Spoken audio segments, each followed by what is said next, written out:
Have you ever gone through something in your life that's so tough, so difficult, so challenging that you almost don't have anybody to talk to and explain to somebody else because they wouldn't understand you? I think that's what Gen Z is going through today. Gen Z, 13 to 28 years old. This is the first assassination you've ever experienced in your life, a public figure this big, and you don't know what to do. You see one group of people that are acting like clowns, celebrating in school, going out there, yes, they took them out, like, oh my God. And you're in this phase, especially if you're 13 to 18, you're like, man, I'm trying to find a way to belong to a group or a community. What do I do? Do I join them? And do I join the silly group and be like, yeah, make fun of them? Do I stay here and don't say anything? Do I argue? And what are you guys doing? Act a little bit better, and do I lead and rise above? I'm afraid of conflict. I don't even know how to explain this to anybody else right now. It is challenging. It is weird. It is difficult. But let me tell you what opportunity you guys have right now, Gen Z specifically. Parents, if you're watching this and you're 30 plus, you may want to watch this first and share it with them. Because I remember as a kid, when my parents went through a divorce, nobody knew I was going through it. Some of you guys, maybe your parents went through a divorce as a kid. I was 11, 12 years old. And all your friends' parents are together, most of them. I'm Armenian, Assyrian. I'm like, man, I don't even know how to talk about this. It's embarrassing. I feel like, my parents failed and I'm part of a statistic and I don't have a father to talk to. My dad's not there every day. I don't know what to go through as a young boy growing up, young man growing up. But you don't want to say that to anybody else because you're weak. If you bring that up to your friends, so you could go 3, 4, 5 years of not talking about this to anybody. So what do I do while I'm going through this? You went through this well in COVID the last 5 years. So Gen Z, if you're 13 to 28, what were you in 2020? 8 to 23? What was that like staying home all day? What was that like being forced to either take the vaccine or not take the vaccine and the arguments and the fights and the bickering?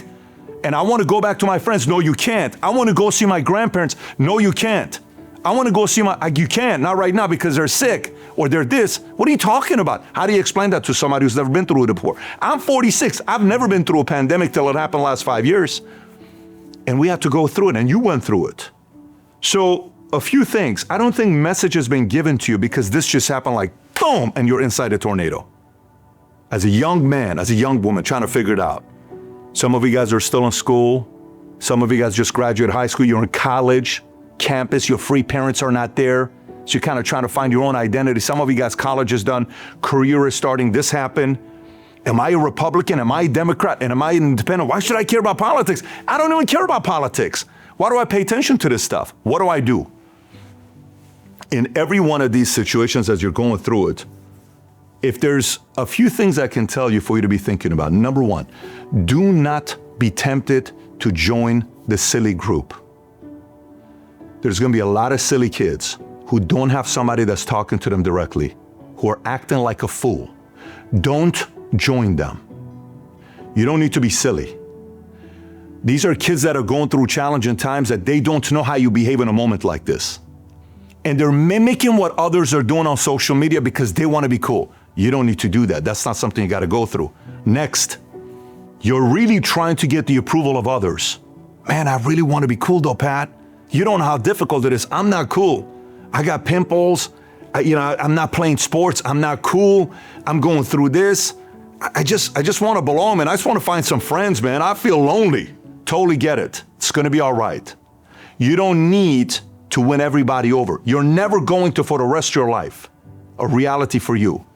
So you're going to go through that. Don't join the silly. Don't join the trying to make everybody happy and like you conforming. Knowledge. Is Charlie Kirk right? Is he wrong? Is what I'm hearing about people right or wrong? Study the topics. Consume it for yourself. Get wiser, get smarter.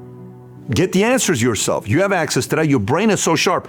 I'm reading something the other day with my son. My son is 13. I'm 46. He's retaining it like this, faster than I am. And I'm pretty good at retaining information. It's not even close what he has access to versus me, because how fresh this is.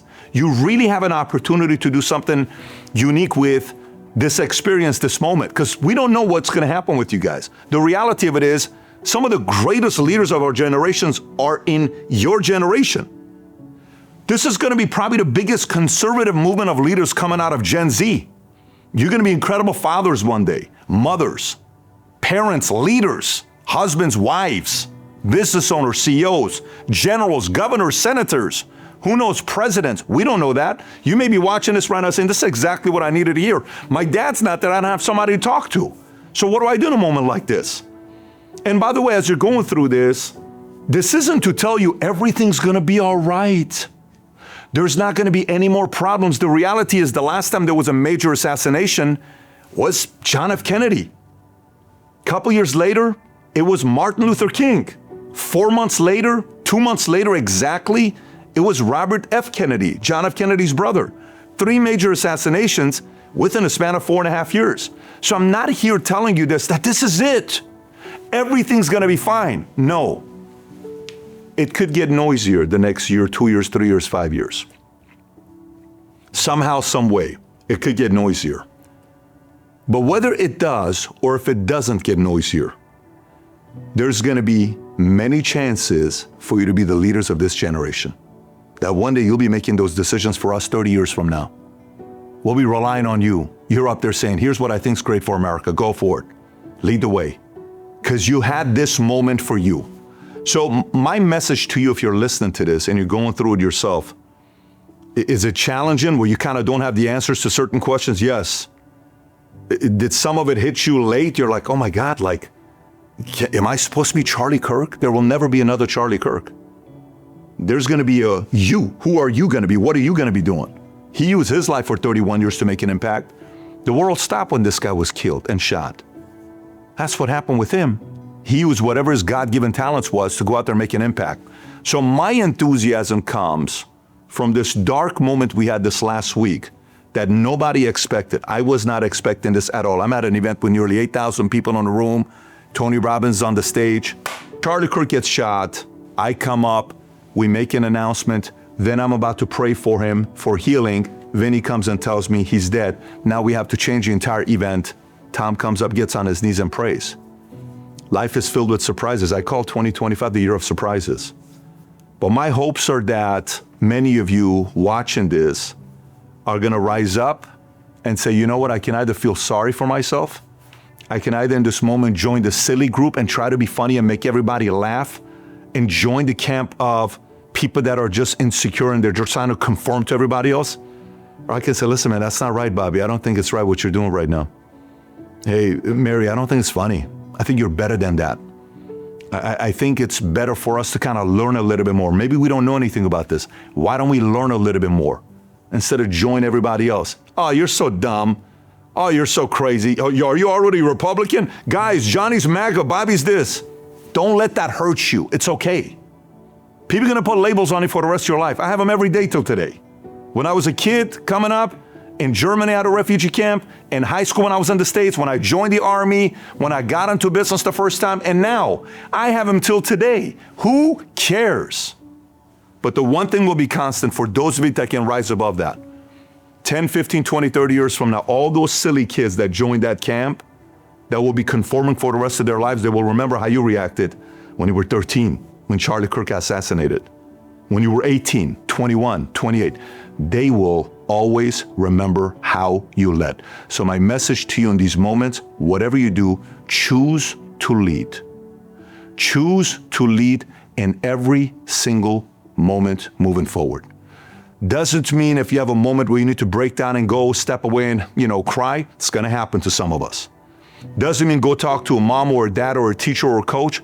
It's going to happen at times. Some of the moments you're going to be alone. And if you're someone that's faith's not been a big part of your life, like mine, it wasn't until later on in life because I saw so many bad things happening in Iran, maybe you got to get on your knees and pray. This is how I prayed the first time. My prayer was simple. You ready? I got on my knees and I said, God, I don't believe you exist. But if you do, I'm talking to you. If it doesn't, you don't exist, I'm happy talking anyway. It's like therapy, I'm flushing it out. Started praying 3 times a day, September of 1997 while I was in the Army. I gave my life to Christ January 21st of 2004. 7 years later.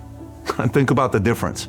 But I prayed every day 3 times a day from September of 1997 to January 21st of 2004. I prayed 3 times a day. And then eventually something happened to me. And everything changed. And then my life today won't make sense without what God's done for me. Absolutely life-changing. So, if you're Gen Z, 13 to 28, and you're willing to choose to lead in these weird moments, challenge your peers to do the same. Share this with your peers. If you're a parent, Have your kids watch this and watch it with them, and then ask them, what do you think? And then have the conversation with them. Because at the end of the day, as strange and dark and tragic this last week was, I am still very, very optimistic about the future.